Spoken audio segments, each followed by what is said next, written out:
À partir de Yogyakarta, nous consacrerons 2 jours à la visite de Borobudur. Arrivé la veille pour être le lendemain matin à 6 heures aux portes de la visite. Borobudur, le plus grand monument bouddhique du monde. Avant les temples d'Angkor, sa construction s'étale entre le 8e et le 9e siècle. Depuis le sommet du temple, à l'aurore, la vue est inoubliable. Beaucoup d'émotions au milieu de ces stupas et de ce paysage.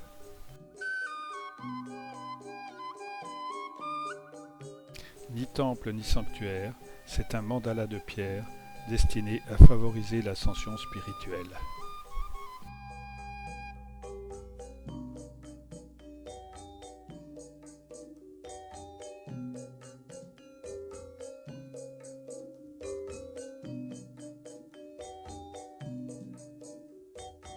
Au fond, le volcan Merapi. Les 3 terrasses circulaires supérieures représentent la sphère des apparences. Les 6 terrasses carrées inférieures représentent la sphère des désirs. Du 2e au 4e niveau, 128 sculptures illustrent la vie de Suddhana.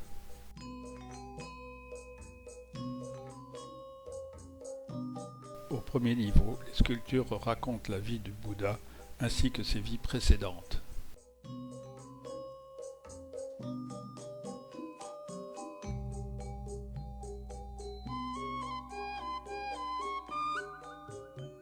À la base, un monument carré de 123 mètres de côté.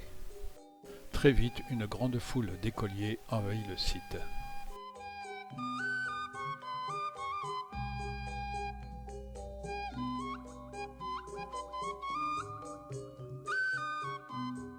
Un magnifique parc arboré entoure le temple. Musique traditionnelle.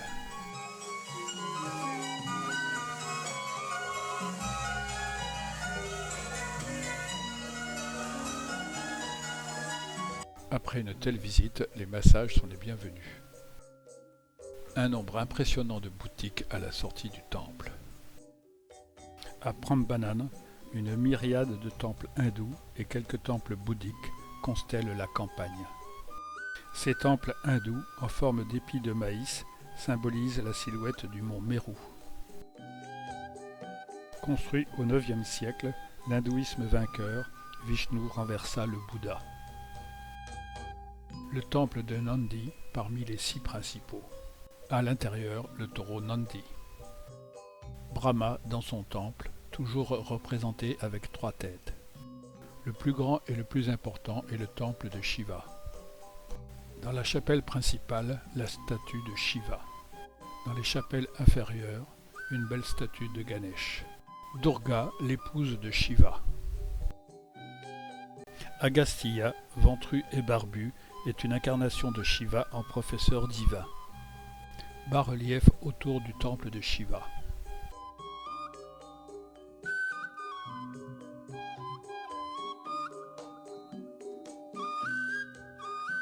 Et toujours beaucoup de succès auprès des écolières, nous sommes les seuls Européens sur le site.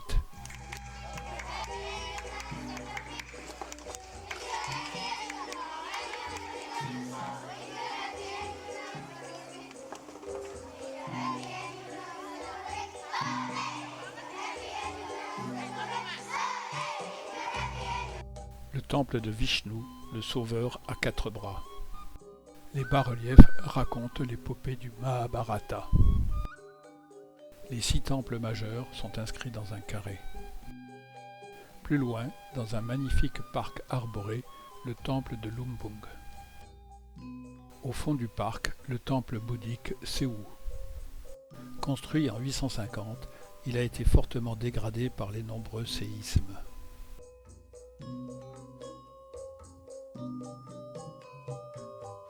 Ces nombreux stupas rappellent ceux de Borobudur.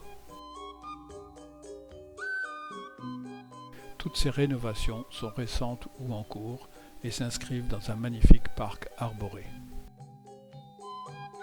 Dans le petit musée attenant, le taureau Nandi et Brahma avec ses 3 têtes.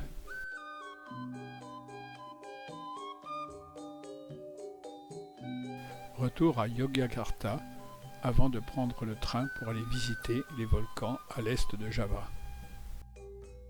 8 heures de train de Yogyakarta à Probolinggo en passant par Surabaya. Nous traversons les rizières de la plaine centrale de Java.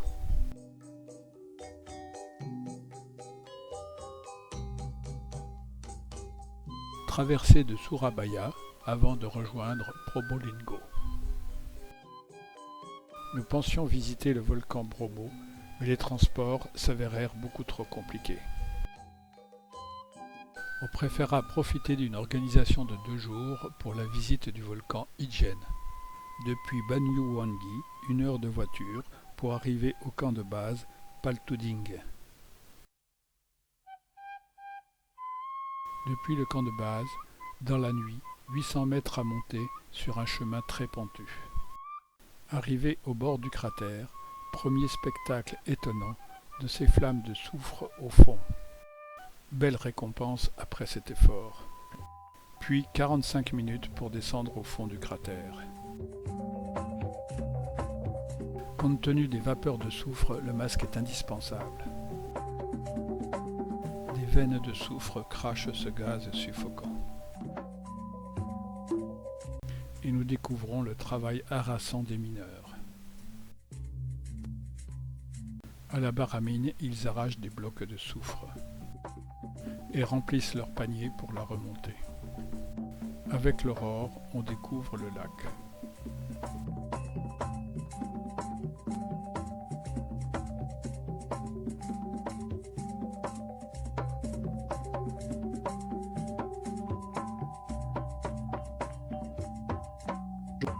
La remontée au bord du cratère s'avère fatigante, surtout pour les mineurs fortement chargés. Du haut du cratère, spectacle grandiose.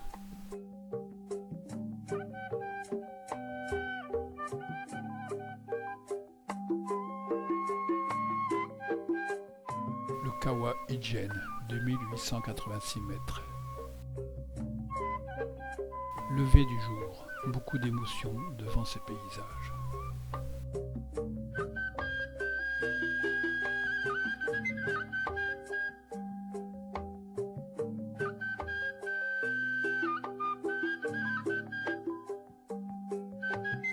Mais il faut songer à redescendre. Notre guide, sympathique et souriant. Pour les mineurs, le chemin de descente est encore long. À la descente, nous pouvons découvrir le chemin monté dans la nuit. Un des plus beaux souvenirs de notre voyage.